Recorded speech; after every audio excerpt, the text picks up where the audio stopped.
Al-Islamu alaniyah. Islam itu alaniyah.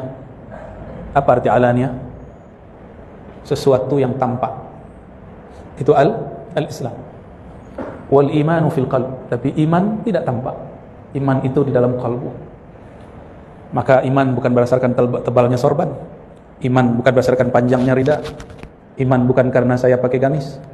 Iman bukan karena saya punya tasbih. Bukan.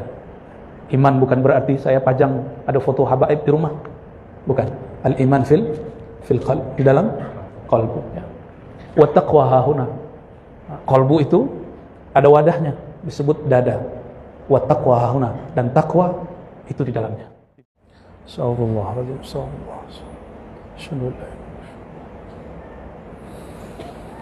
Assalamualaikum warahmatullahi wabarakatuh.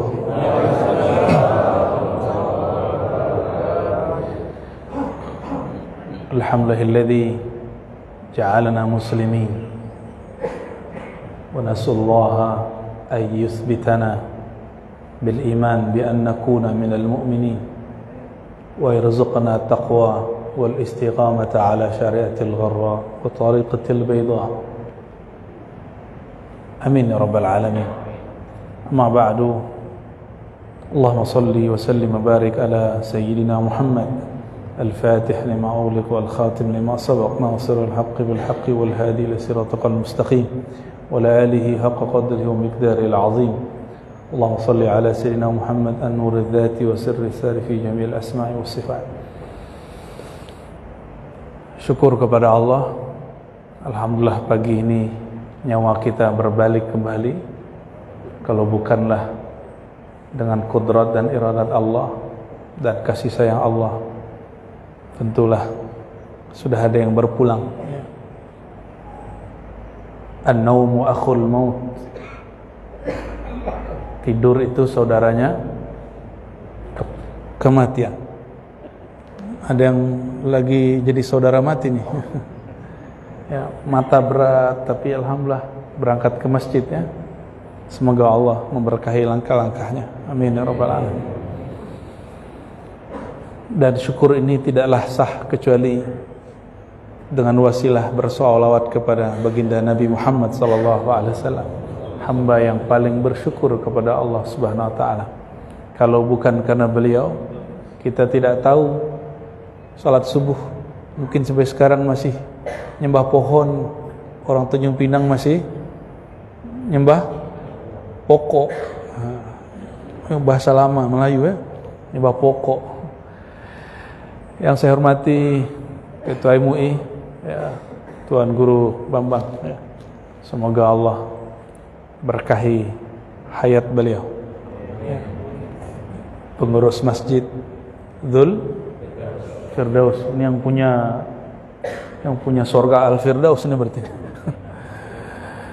Para imamnya, para asatisnya, wabil khusus para jamaahnya, ya. Semoga semua kita diizinkan bersama Rasulullah di surga Firdaus. Hadis yang mau kita baca, yang barangkali saya mengikuti saja kitab Halut Ahli Tahqiq, nanti relevan dengan judulnya, judul yang tadi disampaikan.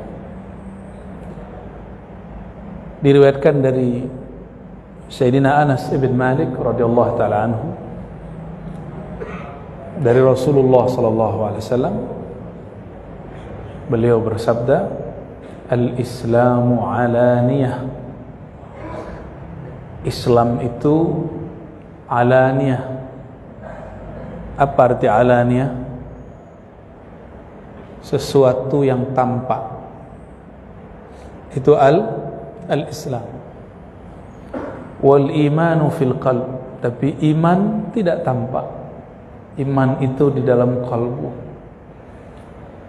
Maka iman bukan berdasarkan tebalnya sorban. Iman bukan berdasarkan panjangnya rida.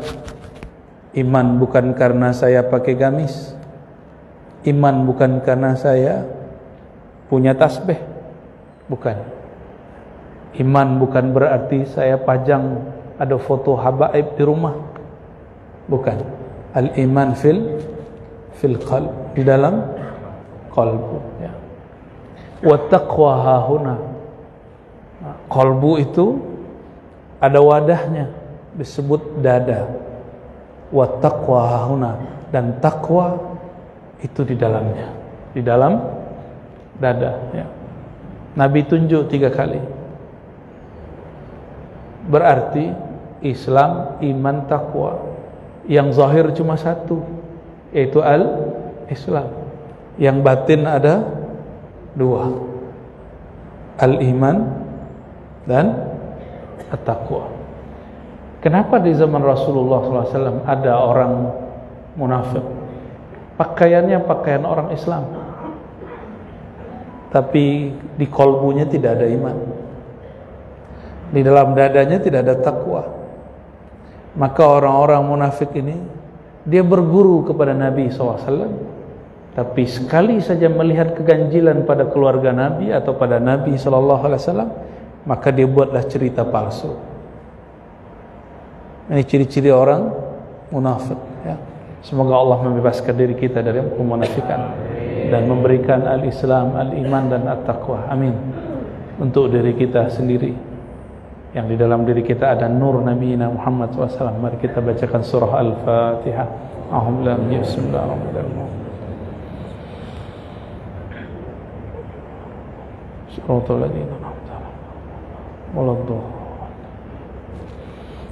Bapak Ibu, kita sering kirim Fatihah untuk Syekh Abdul Qadir Al-Jilani, benar ya?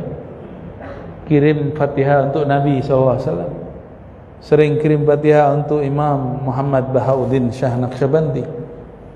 Tapi kapan Bapak Ibu ini kirim Fatihah untuk diri sendiri? Ya.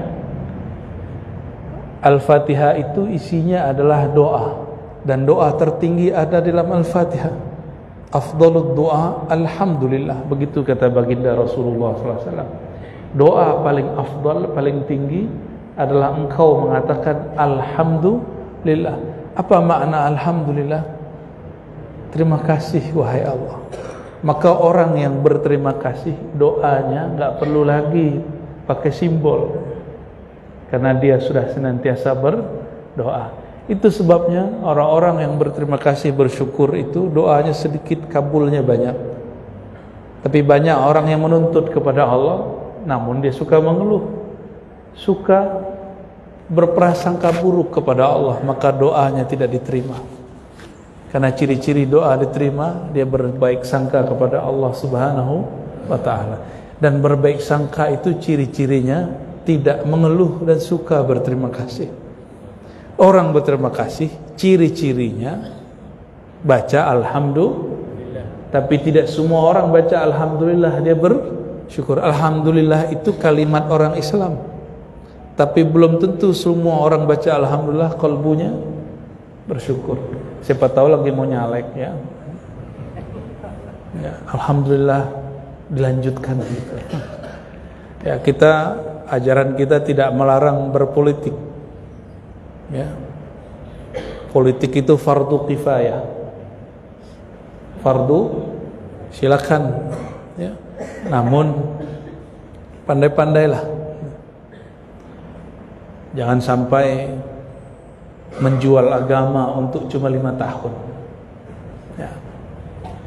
Bapak Ibu yang bukan Allah, kembali ke hadis yang tadi. Islam itu zahir, iman itu batin. Berarti al-Islam hukumnya pada hukum badan. Hukumnya al-Islam pada apa? Hukum badan. Sayyidina Ali, Sayyidah Fatimah, dalam satu riwayat disebutkan dan kemudian dinukil dalam fatwa Al-Imam Ibnu Hajar Al-Haytami, Allah secara hakikat sudah menikahkan mereka di langit sebelum di bumi. Tapi tetap saja di bumi mesti diterapkan hukum al-Islam. Jadi al-Islam ini hukum badan. Mulai dari ujung rambut sampai ujung kaki kena hukum al-Islam. Itu sebabnya Walaupun kita boleh mengenal Allah cukup dengan qalbu, tapi kalau sholat mesti tutup aurat. Seandainya bertuhan itu, beragama itu cukup dengan hati, tidak perlu pakai badan, kita tidak perlu ke masjid, karena qalbu kita juga masjid. Qalbul mu'min baitullah. Qalbu orang beriman itulah hakikatnya masjid, hakikatnya baitullah. Maka tidak cukup beragama hanya dengan ya, Bapak Ibu, kalau kenyang itu hakikat, tanpa makan mungkin nggak? Mungkin, tapi kita masih punya tubuh, maka hukum badan ini masih tetap diperlukan. Oleh karenanya mesti makan yang halal. Apabila orang mengatakan saya ini ahli hakikat, lalu dia makan halal haram sama saja, maka batallah batinnya. Nah, jadi diri kita dibagi dua. Ada diri yang zahir. Diri yang zahir ini tubuh. Tubuh ini berkait dengan yang disebut jiwa, nafs.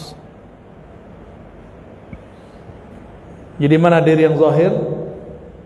Tubuh. Tubuh ini berkait dengan apa? Nafs, jiwa. Jiwa ini, nafs ini, karakter jiwa kita ini, tubuh kita kan mirip dengan hewan, Bapak Ibu. Benar? Benar ya? Coba lihat hewan di sekitar kita, jangan sampai sama dengan mereka. Hewan, kucing, guguk. Orang Tanjung Pinang nyebut anjing itu anjing juga. Ada sebutan lain enggak? Kalau di kampung Bapak ini ada lagi. GACIK, Pak. Enggak usah disebut, Pak ya. Bapak udah lupa, alhamdulillah itu. Ada sebutan yang lebih jelek daripada itu, ya. Si binatang-binatang ini suka nyala orang, suka bentak orang, suka menakuti orang, suka emosi. Maka jiwa itu ada karakter, namanya karakter emosi. Jadi orang yang suka marah itu, dia baru mengemukakan dirinya yang zahir. Diri yang zahir apa itu? Dirinya yang suka marah.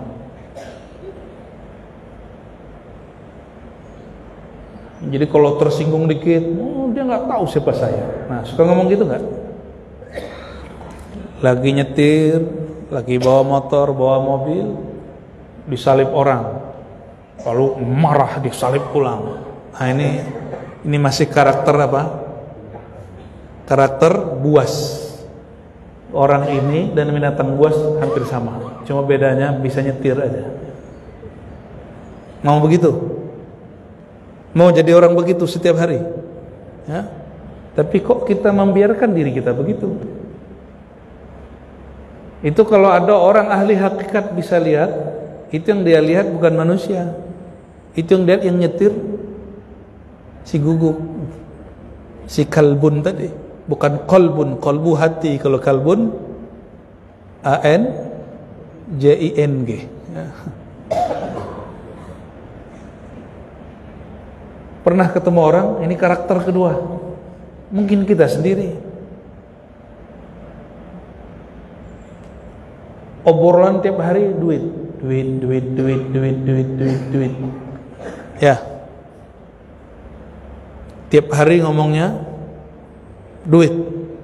Enggak ngomong duit, enggak bahagia dia.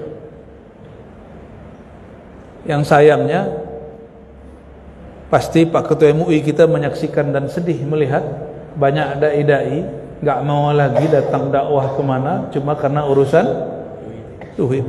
Ya. Benar Tuan Guru ya? Zahirnya manusia, batinnya binatang ternak. Makanya di Quran disebut ulaika kal an'am. Mereka dan binatang ternak 11-12. Karena tiap hari ngomongnya duit. Maka apapun kerjaan, apapun aktivitas, duit bukan Tuhan kita.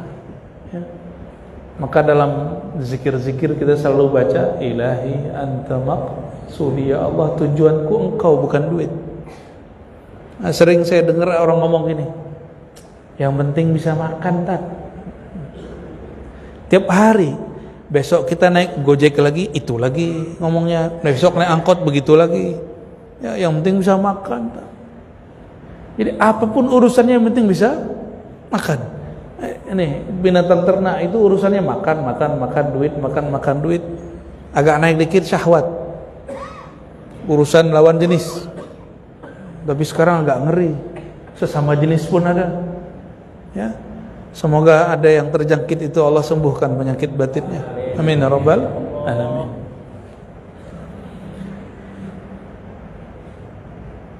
Itu diri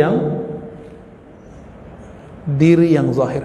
Diri ini yang mesti diikat dengan ketundukan kepada Allah. Tunduk kepada Allah, itu yang disebut dengan al-Islam. Maka yang tadi, tubuh yang berupa jiwa, ini mesti diikat. Ya. Senang dengan lawan jenis, ikat dengan akad. Ingin makan, ikat dengan pekerjaan yang halal. Ya. Ingin berkuasa, maka ikat dengan kemampuan mengendalikan emosi. Bagi Nabi SAW, orang hebat itu bukan orang yang bisa mengalahkan orang dengan tinju. Bukanlah orang hebat itu yang kuat dalam bertarung. Orang hebat itu yang ketika marah dia sanggup untuk tidak marah. Orang menghardik kita boleh menghardik dia, tapi kita tidak balas menghardik. Oh, itu orang hebat. Itu dia bukan lagi binatang buas. Karakter buas dalam dirinya sudah takluk. Dalam urusan agama ini lebih berat. Banyak orang sudah hijrah secara zahir, bajunya sudah hijrah, jenggotnya sudah hijrah, sarungnya sudah hijrah, tapi batinnya belum hijrah. Apa buktinya? Suka nyenggol orang, suka nyenggol. Kalau ahli agama, orang beragama nyenggolnya pakai apa? Kalau orang torekot nyenggol torekot lain. Ya, kalau orang yang suka kajian-kajian fikih nyenggol kelompok lain. Ya, orang yang senang ikut sunnah Nabi, menilai orang selain dia tidak ikut sunnah Nabi. Nah, dia sudah Islam zahirnya, tapi batinnya belum. Makanya jangan heran, kok kawanku sudah hijrah, tambah jauh dari akhlak yang baik. Kok kawanku banyak yang hijrah, tapi setiap hari nyinggung kita. Kalau masuk masjid, seakan-akan dialah ahli surga, yang lain enggak. Kalau masuk majelis, cuma majelis dia yang dia mau ikut, majelis kita dia mau ikut. Majelis kita disebut majelis bid'ah. Kok bisa orang begitu? Itu emosinya belum diislamkan. Dia baru Islam di batin, di zahirnya. Pakaiannya sudah hijrah, tapi jiwa dia belum dihijrahkan. Jadi jangan heran kalau dulu di dunia kerja, ya, orang nyinggung dia hambat orang di dalam pekerjaan. Kalau sekarang udah masuk ke dalam dunia keislaman, maka dia urus juga urusan keislaman. Maka jangan heran banyak masjid orang tengkar di masjid, Bapak Ibu. Benar ya? Masjid Zulfirdaus aman Pak Pengurus? Hah? Sepertinya senyumnya senyum pahit ini. Ya. Senyum menahan ini ya. Saya tidak tahu kondisi di masjid sini, tapi saya yakin di mana-mana sama. Sampai di Arab sana sama, Pak.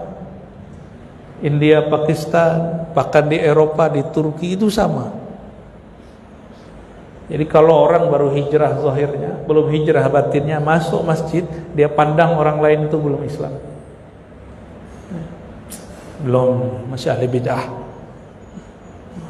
Kalau orang tarekat ngelihat orang yang enggak bertarekat, itu belum bertauhid, itu belum usul. Itu Pak Ketua MUI itu belum usul itu. Yang ngomong orang baru masuk tarekat kemarin sore, nggak sopan. Nih saya kasih tahu ya, di ijazah tarekat saya, ketika guru kita mengijazahkan ada perintah wajib, akrimul fuqaha, hormati ahli fikih, hormati ulama, wajib menghormati ulama. Tentunya ulama-ulama yang kita pahami dalam pemahaman kita hari-hari, orang yang mencari pelita di dalam negeri, ya. Jadi al-Islam urusannya apa? Baru zahir. Jadi wajar kalau kemudian dia sudah berislam secara zahir, tapi batinnya belum, karena ada sisi yang lain, yaitu sisi yang kita sebut al-iman. Jadi kenapa ada orang Islam wajahnya gelisah?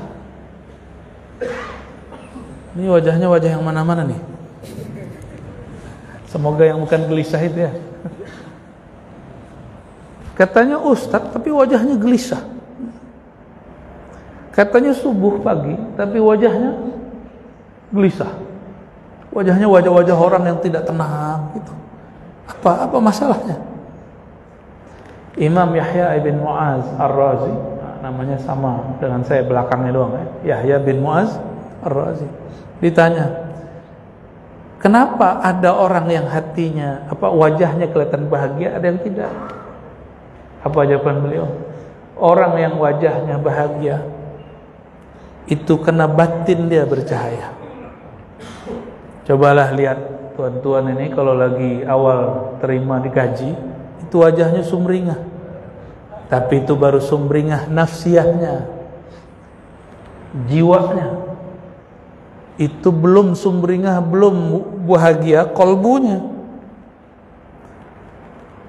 Kapan bahagia kolbunya? Jika terima sesuatu, dia itikadkan bahwa ini dari Allah SWT, pasti bahagia kolbunya. Bapak Ibu, pernah dulu dikasih orang yang kita suka satu hadiah? Pernah nggak? Pernah. Kalau kita suka berarti kenal nggak? Berarti sudah kenal dengan orangnya. Karena sudah kenal, kita hormat kepada dia, bahkan kita cinta sayang kepada orang itu. Lalu orang itu beri kita hadiah. Itu hadiah mungkin sedikit, tapi rasa di hati berbukit-bukit. Rasanya banyak. Kenapa? Karena kenal.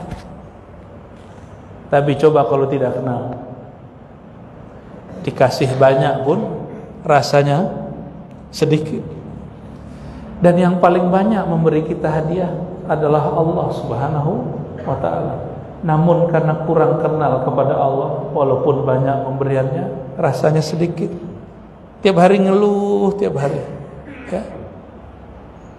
Bapak Ibu tahu kabar Sudan? Sudan itu dari sebelum puasa kemarin, bahkan dari tahun sebelumnya, itu konflik terus. Mereka untuk makan sehari itu udah sulit. Nih, adik-adik saya, ya, mahasiswa-mahasiswa saya yang kuliah ke sana, itu akhirnya kuliahnya terganggu. Ya.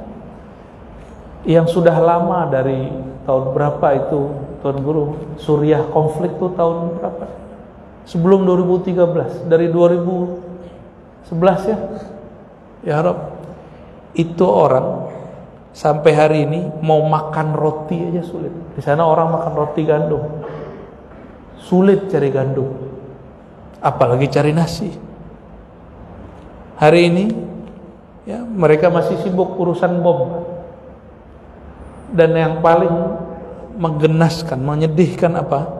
Ada satu kota tua namanya Aleppo atau Halab, bahasa Arabnya Halab. Itu kota punya PDAM, dibom oleh kelompok ekstrim pakai kalimat takbir. Kalau PDAM dibom, itu mengalahkan pemerintah sana atau menyengsarakan rakyat sana. Ya.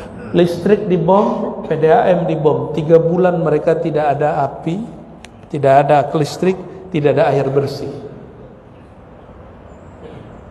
Tapi mereka masih bisa bersyukur. Orang Aleppo itu dari dulu itu sudah korban perang, dari zaman keberapa pun sudah sering perang. Negeri kita ini paling aman, alhamdulillah. Cuma kurang bersyukur. Jangankan mensyukuri Allah, terima kasih kepada orang atasan kita pun kita tidak ada. Apalagi kepada pemimpin kita, apalagi kepada ulama kita. Ya. Masih sakit hati karena politik lama, padahal calon presiden sudah ganti. Ya. Masih belum terobati hatinya karena nafsiyahnya berpenyakit. Karena beragama dengan emosi. Emosinya dianggap sebagai sebuah agama. Lain dengan pilihan dia, lain agamanya. Sampai hari ini udah mau 5 tahun nih belum berubah juga. Ya. Karena beragama masih dengan emosi, lalu menjadikan emosi dia sebagai simbol beragama. Saya doakan nanti capresnya banyak, biar nanti nggak politisasi agama. Saya doakan nanti semoga pengurus masjid mau undang semua caleg masuk masjid, ya. Biar tidak hanya caleg partai tertentu yang mengklaim dirinya paling islami. Ya, ya Pak Ketua, ya Pak Pengurus, undang semua caleg Pak pengajian, undang aja semuanya, supaya nggak semuanya inilah partai Allah, inilah caleg-caleg pilihan Allah. Ntar calegnya disebut calegullah. Ya, jangan sampai itu terjadi lagi. Ya, kita ini orang berakal, mau ilmunya sama dengan kemarin. Ya. Sayyidah Aisyah mengatakan, aku melihat diriku terhina jika hari ini sama dengan kemarin ilmunya. Mau begitu lagi? Ya, ini saya melawan arus Pak. Teman-teman saya para asatis banyak yang terjebak di sini, yang menganggap politik itu sebagai simbol agama. Terjebak dengan kalimat Ustadz, Buya, Tuan Guru, Islam tidak terpisah dari politik. Giliran saya ngomong politik, Buya kok ngomong politik? Apalagi kalau saya nyalek, kan gawat. Loh Ustadz ngurus agama aja. Digituin gak Tuan Guru? Ya sama digituin. Ini jamaah ngajarin Buya, ngajarin Ustadz, kan lucu. Giliran kita bidik dia, oh nggak boleh Ustadz, agama tidak boleh pisah dari politik. Giliran kita ngomong politik, beda dengan politik dia, apa kata dia? Ustadz ini ngomong politik, ya. Serba salah. Cuma karena beda 0, maka kita harap nih capresnya lebih dari 2, ya, supaya nanti orang-orang ini tidak klaim bahwa dia wakil satu agama. Amin ya rabbal alamin, ya. Tapi kalau ingin hancurkan negeri, ya silakan politisasi agama. Silakan ustadz-ustadz, tuan-tuan guru politisasi agama, pakai mimbar untuk urusan agama, untuk urusan politik. Nih politisasi, pilih ini, nanti silakan. Tapi siap-siap hancurkan masjid. Bangunannya masih megah, tapi dalamnya hancur, cerai-berai. Gak ada urusannya Pak. Sayyidina Ali beda politik dengan Sayyidina Umar. Dua-duanya dijamin masuk surga. Sayyidina Ali beda politik dengan Sayyidina Muawiyah, bahkan mereka perang. Tapi kita tetap baca radhiyallahu anhum, semoga Allah meridhai Sayyidina Ali, semoga Allah meridhai Sayyidina Muawiyah. Walaupun ada 1-2 guru saya ahlu sunnah itu tetap mengkritisi Muawiyah, karena memang secara politik keliru. Tapi adab kita sebagai umat Nabi Muhammad SAW, apa adab kita? Umar bin Abdul Aziz, tahu Umar bin Abdul Aziz? Ditanya orang, dia ini bukan sahabat Nabi, dia tabi'in. Dia nggak ketemu Rasulullah SAW, nggak ketemu Muawiyah, nggak ketemu Ali. Apa kata dia ketika ditanya orang, Umar bin Abdul Aziz, dia ini sholat setiap hari 150 rakaat. Ada yang amalannya sebanyak itu? 150 rakaat, ya. Ini baru tahajud 1 rakaat, 3 rakaat, nah, kayaknya udah mukanya paling soleh sekali, ya. Nanti besok ngomong, Ngantuk nih mas, bang. Kenapa? Malam tadi tahajud.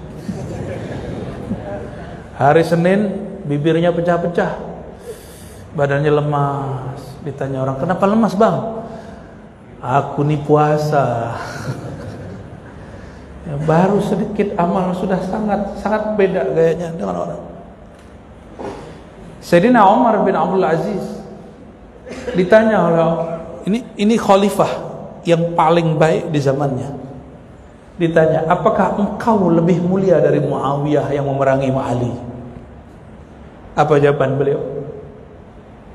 Debu yang menempel di jubah Muawiyah, baru debu Pak. Sesaat saja dia membersamai Rasulullah, lalu ada debu menempel di badannya. Walaupun dia cuma 2,5 tahun bersama Rasulullah, selama itu debunya lebih mulia daripada Umar bin Abdul Aziz. Apalagi sahabatnya, apalagi orangnya, yaitu Sayyidina Umar. Tapi Sayyidina Umar juga mau ngomong ini, Sayyidina Umar bin Aziz, yang lebih lama sama Rasul, Muawiyah atau Ali? Mana yang lebih lama? Muawiyah itu masuk Islam pas Fathu Mekah. Fathu Mekah tahun 8 Hijriah. Sayyidina Ali sudah Islam itu barengan dengan Khadijah, Abu Bakar, Waraqah ibn Naufal. Itu cuma beberapa hari bedanya. Jadi orang yang paling awal Islam Khadijah dari kalangan perempuan, Abu Bakar di kalangan yang tua, yang paling kecil adalah Ali bin Abi Thalib. Jadi Sayyidina Umar bin Abdul Aziz ingin ngomong, jika Muawiyah, maksud dia, jika Muawiyah cuma 2,5 tahun bersama Rasulullah, debunya lebih mulia daripada saya, apalagi Sayyidina Ali. Tapi beliau tidak mau menghujat Muawiyah, tidak mau berlebihan juga memuliakan, mengatakan memuji Sayyidina Ali. Cukup pakai bahasa-bahasa simbol. Begitulah ulama-ulama terdahulu meredam orang konflik urusan politik.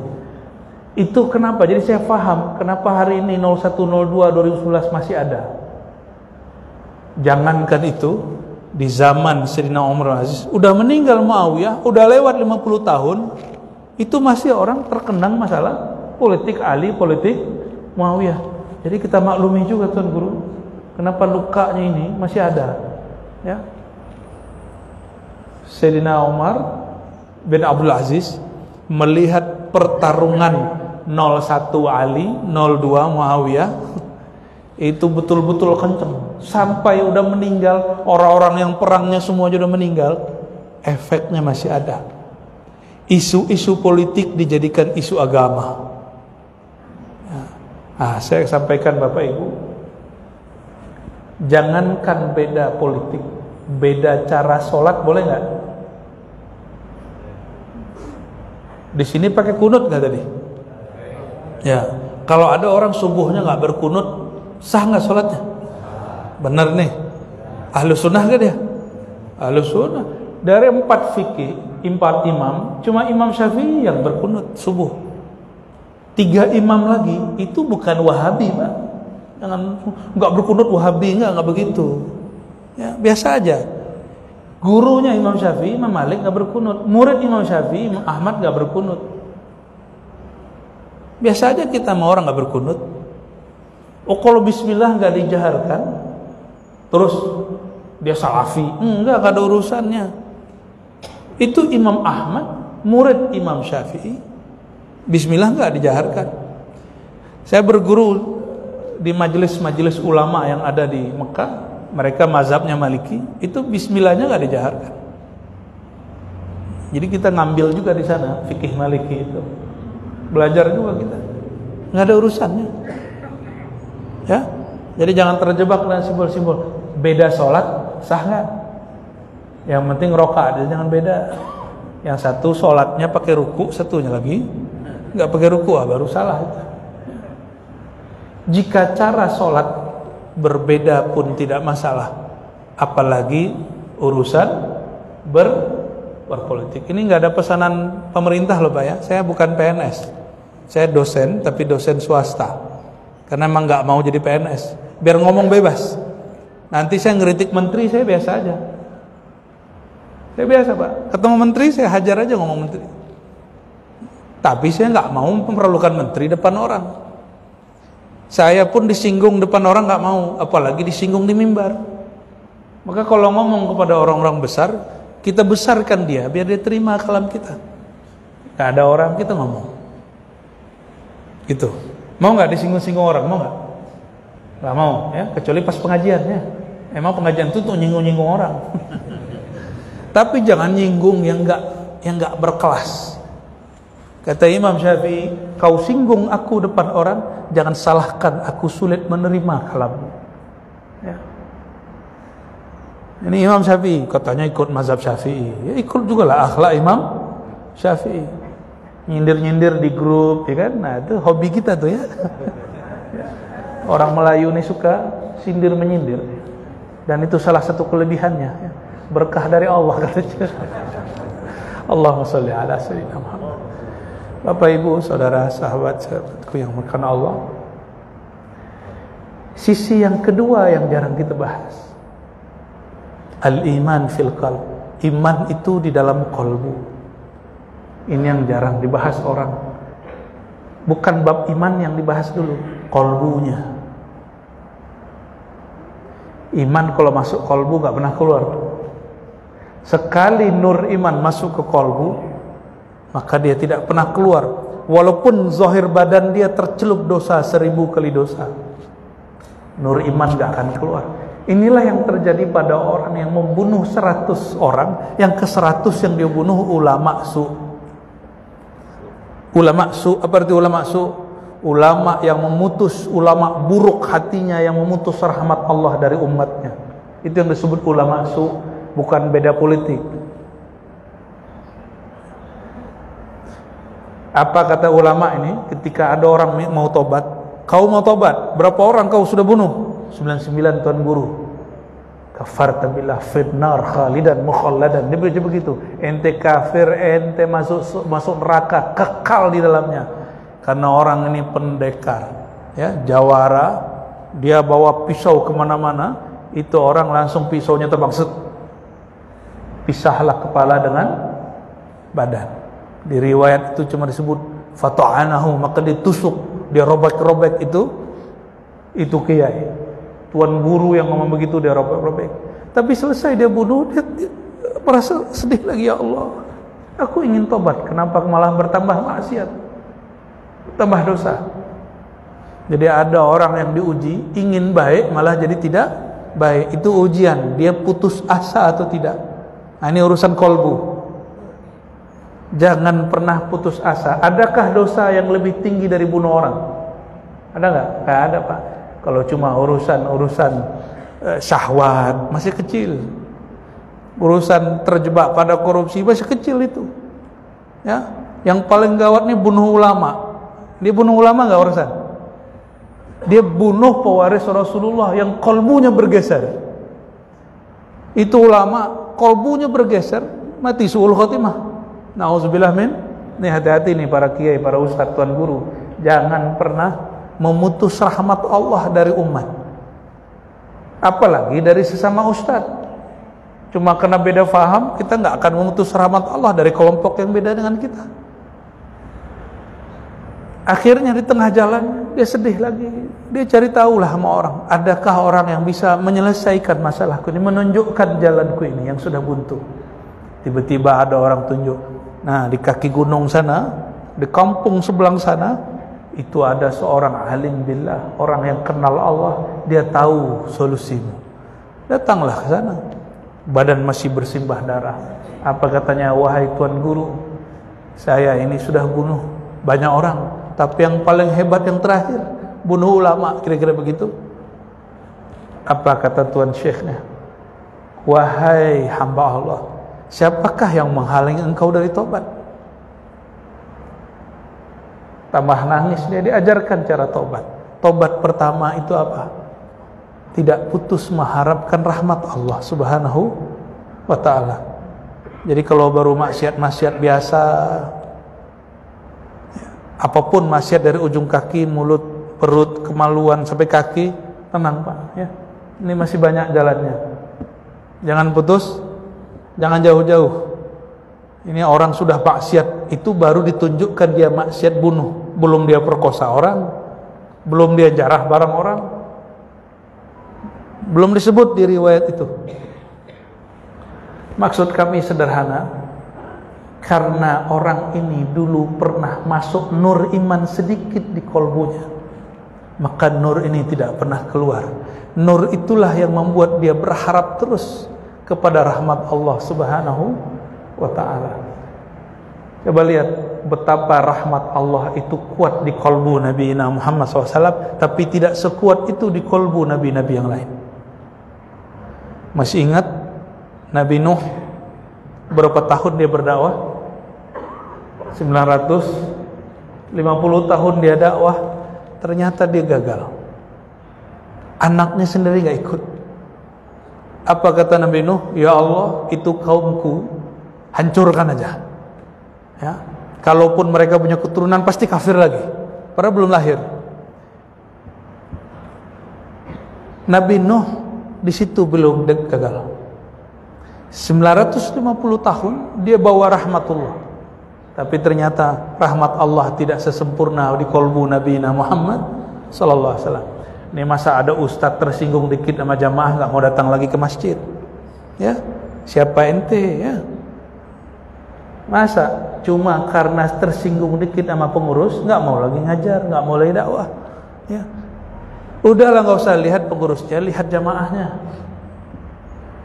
Kecuali jamaahnya nggak bisa diatur, cari jamaah lain. Ya.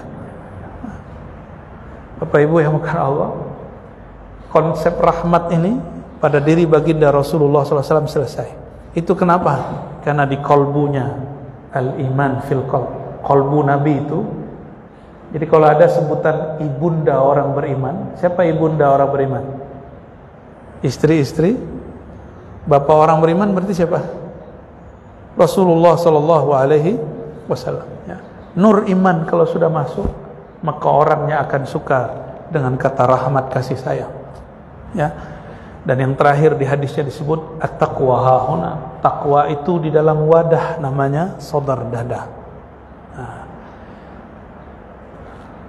takwa itu bukan baju. Ya. Takwa bukan baju. Takwa itu ada wadah di dalam dada disebut sodar. Sadar jadi bahasa Indonesia sadar, tapi sadar bahasa Indonesia beda dengan sodar. At-taqwa itu kalau bahasa guru-guru kita mungkin sederhana, cuma melupakan satu bab. Mengamalkan perintah, menghentikan larangan, ya. Itu belum selesai. Ya. Mengamalkan perintah, menghentikan larangan, kembalikan ke hadis at-taqwa hahuna, lalu menjaga batinnya. Jadi banyak orang sholat, banyak orang beramal, tapi dadanya nggak dijaga. Jadi amal kalau sudah dilakukan, simpen Pak, jangan diceritakan, jangan ceritain. Jadi ketika ada nanti tadi yang ngomong, wah lemes nih Bapak, kenapa? Malam tadi saya puasa tapi tidak malam tadi saya bangun tapi tidak sempat bersahur. Dia kira kalau nggak sahur pahalanya lebih tinggi. Ada dulu begitu nggak mikirnya? Betapa bangganya kawan-kawan saya ngomong gini, saya ini puasa 30 hari nggak pernah sahur. Dia kira nggak sahur itu sunnah. Justru yang sunnah dari Nabi, tasahharu, bersahurlah, karena dalam sahur itu barakah, ada salah satu keberkahan orang sahur hatinya tawadhu. Jadi tawadhu itu nggak mesti kurang orang susah. Kadang-kadang tawadhu itu orang kaya Pak. Orang kaya itu bahasa Arab ghani. Ghani itu artinya berkecukupan, cukup makan, maka dia tawadhu. Ya, kami dulu kalau lagi itikaf Bapak Ibu, itu zikir malam hari. Ya nggak berhenti, sampai jam 3 nggak berhenti zikir. Nah, sebelum subuh dia bilang, bro ambilin air dong. Kenapa? Capek nih, capek. Habis zikir 70.000. Dia menggugurkan zikir 70.000-nya cuma karena ngomong begitu tuh. Itu namanya sum'ah. Apa arti sum'ah? memamerkan amal. Berarti at-taqwa, takwa itu menjaga, memelihara. Kalau sudah diamalkan, tutup. Nggak usah dikeluarkan, nggak usah dizahirkan.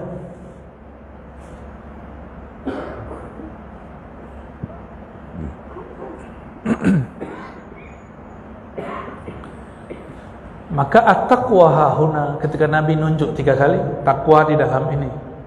Bapak Ibu, kita ini banyak yang latihan sholat. Dari kecil latihan sholatnya lama nggak? Bapak ini kalau dulu sholat pernah bercanda nggak Pak? Pernah bergurau nggak lagi sholat? Dorong kawan? Pernah nggak? Wajahnya sepertinya ada ini. Kalau ini wajah korban ini ya. Dulu didorong kawan ini. Tapi kayaknya suka pegang batu. Ini bapakmu saya injak. Nah, dulu ya. Orang supaya bisa sholat seperti tadi, itu dibimbing sama gurunya bertahun-tahun. Bener gak? Tapi kita ini baru punya guru zahir, belum punya guru dada, guru kolbu, guru yang merawat at-taqwa itu. Guru gak usah khawatir sama murid, iman masuk sekali gak akan ada masalah. Tapi masalahnya at-taqwa hahuna, itu yang masalah. Orang yang bunuh 100 orang masih syukur, dia masih ketemu ulama yang nunjuk di akhir hayatnya. Ini saya khawatir kita gak ketemu ada ulama yang menunjukkan jalan. Jamaah subuh yang bukan Allah, terakhir dalam hadis Nabi sallallahu alaihi wasallam, hadis yang sering dibaca oleh para ulama, hadis Imam Ahmad, tadi juga hadisnya riwayat Imam Ahmad. Jaddidu imanakum, jaddidu imanakum, kata Nabi SAW, segarkan imanmu. Berarti iman ini bisa usang. Iman di mana tadi? Di dalam kolbu. Walaupun sudah masuk ke dalam kolbu, tapi dia usang. Apa yang membuat dia usang? Nafsiyah tadi, emosi dan syahwat, itu yang bikin dia usang. Maka sahabat bertanya, sekelas sahabat bertanya, wahai baginda, bagaimana cara kami membuat iman kami segar kembali? Hadisnya masyhur sekali. Lalu beliau mengatakan, aktsiru min qauli la ilaha illallah, perbanyaklah kalimat iman, kalimat tauhid, yaitu la ilaha. Ini imam di sini ba'da salat tahlil enggak Pak? La ilaha. Enggak usah malu Pak disebut ahli bid'ah. Memang supaya kalau enggak baca begitu disebut ahli sunnah. Ya. Jadi banyak ustadz kita, kawan-kawan kita nih, tuan guru, enggak mau mengamalkan lagi wirid-wirid yang sudah diwariskan ulama terdahulu karena takut disebut ahli bid'ah oleh kelompok yang enggak bakal ikut dia juga. Maka kami sampaikan kepada para pendakwah, ya, berdakwah itu bukan lagi cari ridho kelompok sebelah, ya, termasuk teman-teman yang sedang belajar, saudara-saudaraku yang sedang belajar agama. Kita ini berislam supaya orang, oh ini Islam, apa itu? Kita pungut sampah di masjid supaya orang ngomong, oh Islam itu bersih ya, untuk itu. Ya, itu benar. Bingung ya? Selama ini tuan-tuan ini, mohon maaf, banyak berislam supaya tetangga orang Cina bilang Islam itu baik. Oh, Islam itu suka senyum ya, Islam itu baik. Enggak, kita berislam bukan supaya tetangga kita memuji Islam itu baik. Kita beragama ini untuk memanjakan batin, supaya dipandang oleh Allah SWT dan Allah ridha. Nah, ini perhatikan, Allah itu tidak memandang dari tubuh ini kopiah. Tasbih enggak dipandang, sarung mereknya enggak dipandang Pak. Ini mereknya Samarinda nih ya.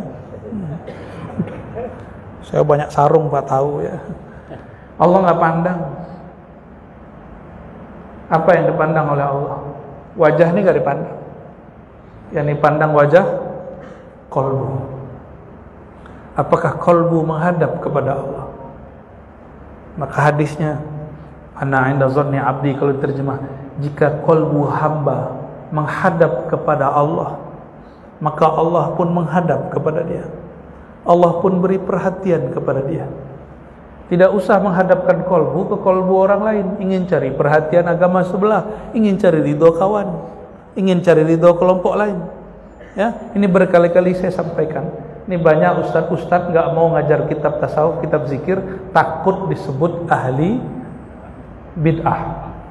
Ya, tanya tuan guru kita pasti ada yang begitu. Ya, waktu saya ngajar kitab-kitab tasawuf ini, apa kata orang? Ente kan ngaji hadis, kenapa nggak ngajar hadis aja? Ya, saya jawab, dulu saya ngajar hadis, nyebutin ini sahih tidak sahih. Apa kata orang? Hari gini masih bahas hadis sahih gak sahih. Ya. Udah ganti bab akidah. Coba lihat kajian-kajian saya yang lama, ngaji akidah kita. Ya. Ngaji akidah lah, Asy'ari, Maturidi, macam-macam. Apa kata mereka? Hari gini masih bahas-bahas begitu. Ya. Habis itu kita bahas sunnah bid'ah. Ya, hari gini masih bahas sunnah dan bid'ah. Akhirnya saya tanya juga, aku ini cari ridho siapa? Orang kelompok yang sama, komentarnya sama. Yang dulu ngomentarin saya ngajar hadis, itu juga yang ngomentarin. Akhirnya saya datang kepada guru, latihan zikir lagi, latihan rohani lagi. Keluar-keluar kita ngajar kitab tasawuf. Orang yang sama ngomong, Mbak, ente nggak takut disebut kelompok bid'ah sama yang kelompok sana? Dia lagi. Ya. Ada yang lebih parah, sesama ahlu sunnah ngomongnya begini, tuan guru. Ya Allah, kajian-kajian berat gini kok dibagi-bagi di hadapan jamaah. Ya. Rahasia-rahasia begini kok dibagi-bagi. Ya, ini kajian berat nih Bu ya. Gak usah bagi-bagi sama orang. Serba salah kan? Kalau saya menyekutukan Allah dengan orang itu, maka saya berhenti juga ngajar tasawuf, Pak. Ya. Karena mencari ridha makhluk, sedangkan ridha makhluk ghayatun la tudrah, nggak akan pernah dapat. Itulah makna kalam dari Imam Ibn Ruslan. Pikiranmu, persepsimu syirik khafi, karena berbuat ingin mendapatkan pujian orang. Nanti apa kata orang? Ini orang Melayu kan paling suka. Nanti apa kata orang, Buya? Itu syirik itu, Pak. Ya. Kalau sesama ustadz, nanti apa kata ustadz yang lain? Kapan kita ini berbuat betul-betul dari dalam diri, bukan dari orang lain? Ya, maka pengurus masjid nggak usah khawatir, hidupkan majelis-majelis zikir, majelis salawat di masjid ini. Ya, tengkar-tengkar dikit mah majelis nggak apa-apalah. Ya, yang penting untuk kemaslahatan umat. Nggak usah takut. Ada selak-selak dikit sama jamaah itu biasa. Yang penting majelisnya jalan. Dan ciri-ciri masjid yang tidak diampiri oleh malaikat rahmat, pengurusnya suka tengkar, jamaahnya berebut. Semoga masjid Zulfirdaus tidak begitu. Maka jaddidu imanakum biqauli la ilaha, segarkan kalbu dengan la ilaha illallah. Maka penutup saya katakan, orang paling bahagia orang yang paling banyak baca la ilaha. Kenapa? Karena kalbunya segar, wajahnya dibedakin terus wajah kalbunya. Barangkali itu Bapak Ibu. Gimana Pak MC? Cukup doa ya. Mari kita doakan diri kita, orang tua, guru-guru, tetangga-tetangga kita, kawan-kawan kita yang sama faham dengan kita ataupun berbeda faham dengan kita, pasangan, istri, dan semuanya. Untuk mereka semua kita kirimkan surat Al-Fatihah. Ya surat Amin. Ikuti ya. Asyhadu an la ilaha illallah wa asyhadu anna Muhammadar Rasulullah. Ya Allah, aku bersaksi. Ya Allah, aku percaya. Ya Allah, aku mengakui diriku, tubuhku, jiwaku tulangku, darahku, dagingku, kulitku, rambutku, dari ubun-ubunku sampai kakiku adalah ciptaan Engkau, diciptakan dari nur Engkau, Nurullah. Ikuti, Nurullah, Nur Muhammad sallallahu alaihi wasallam. Al-Fatihah.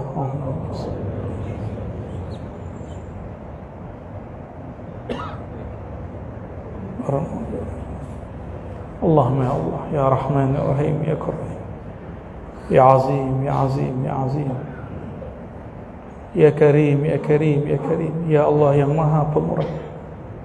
Akribna bi kasratis salah ala habibika habibina Muhammad sallallahu alaihi wasallam. Ya Allah, muliakan kami meskipun kami ini tidak mulia, dengan banyak berselawat kepada hamba Engkau yang paling mulia. Wahai baginda Rasulullah sallallahu alaihi wasallam, iqbal tahiyyatana wa salamana, wassalatu wassalamu alayka ya sayyidi ya Rasulullah.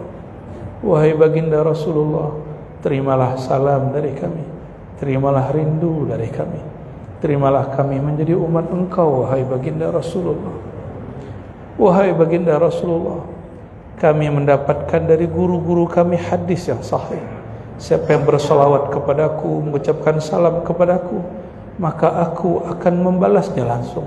Allah mengembalikan ruhku, lalu aku menjawab salamnya.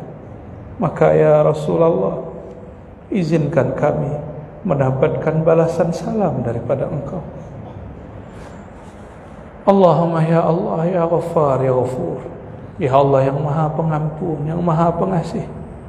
Dosa kami dari ujung rambut, ujung ubun-ubun sampai ujung kaki, mulai dari lisan, mulai dari tangan, kolbu, perut, di bawah perut sampai kaki.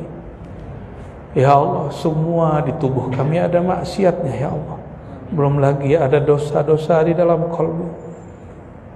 Dan Nabi Engkau mengatakan ya Allah, bahwa Engkau hanya melihat di dalam kolbu, dan Engkau tidak mau melihat jika kolbu di dalamnya ada noda. Maka pagi ini ya Allah, mohon bersihkan kolbu kami dari semua sifat-sifat yang Engkau murkai, dari sifat iri dan dengki, dari takabur, dari merasa lebih mulia dari siapapun hamba Engkau. Maka ya Allah, bersihkan kolbu kami dari kerasnya hati, dari emosi yang meluap-luap. Ya Allah, bersihkan kolbu kami dari prasangka yang buruk. Ya Allah, bersihkan hati kami dari ketamakan. Ya Allah, bersihkan diri kami daripada syahwat yang sulit terkendali. Ya Allah, bersihkan kolbu kami dari kelalaian mengingat Engkau ya Allah ya Rabbal Izzah. Allahumma ya Allah, apabila kolbu kami telah Engkau bersihkan pagi ini ya Allah, izinkan ya Allah tatapan rahmat kasih sayang-Mu masuk ke dalam kalbu kami. Karena kami mendengar para imam kami berkalam, man nazarallahu ilaihi lam yu'azibhu. Siapa yang Allah pandang dia dengan rahmatnya, maka Allah tidak akan menyiksanya. Sekali dipandang Allah, selama-lamanya dipandang Allah. Izinkan ya Allah pagi ini, detik ini, saat ini, wahai Sang Pemilik waktu, pada waktu ini tataplah kalbu kami ya Allah dengan tatapan rahmat. Izinkan kami merasakan hembusan-hembusan kasih sayang Engkau dengan kemuliaan baginda Nabi Muhammad sallallahu alaihi wasallam. Ya Allah, guru-guru kami mengatakan, siapa yang meminta dengan nama Rasulullah sallallahu alaihi wasallam, maka doanya mustajab. Maka kami bertawassul dengan Nabi Muhammad sallallahu alaihi wasallam, kekasih Engkau ya Allah. Mohon tataplah kami dengan kasih sayang-Mu ya Allah, sehingga sirnalah semua noda di dalam kalbu kami ya Allah, sehingga tatapan kasih sayang-Mu melimpah jua di dalam kalbu kami. Dan ketika kami menatap makhluk-Mu, kami pun berkasih sayang ya Allah. Ya Allah, izinkan kalbu ini penuh dengan cinta ya Allah. Izinkan diri kami penuh dengan kasih sayang ya Allah. Izinkan akhlak kami penuh dengan kemuliaan ya Allah. Mulai pagi ini jadikan kami orang yang suka tolong menolong ya Allah. Ya Allah, mulai pagi ini izinkan kami menjadi orang yang suka mengalah ya Allah. Ya Allah, mulai pagi ini jadikan kami orang yang tidak gampang marah dan tersulut emosi ya Allah. Ya Allah, mulai pagi ini ya Allah, takdirkan kami istiqamah dalam syariat Engkau ya Allah. Istiqamah sehingga kami wafat, kami hanya memandang kalimah la ilaha illallah Muhammadur Rasulullah. Allahumma ya Allah, ya muqallibal qulub, wahai yang membolak-balik hati, bagaimanakah nasib nanti kami ya Allah? Jika hidup susah pun membuat hati kami berubah, apalagi susahnya sakaratul maut ya Allah. Maka hanya syafaat baginda Rasulmu yang kami harapkan ya Allah. Di saat badan sudah mulai melumpuh, lisan sudah mulai keluh, pikiran melayang tidak jelas kemana, mata terbelalak, kami hanya berharap rahmat, kasih sayang dan syafaat baginda Rasulullah SAW. Maka ya Allah, faktub lana husnal khatimah, tetapkan kami ini wafat dalam husnul khatimah. Ya Allah biha, ya Allah biha, ya Allah bihusnil khatimah. Baca sama-sama. Ya Allah,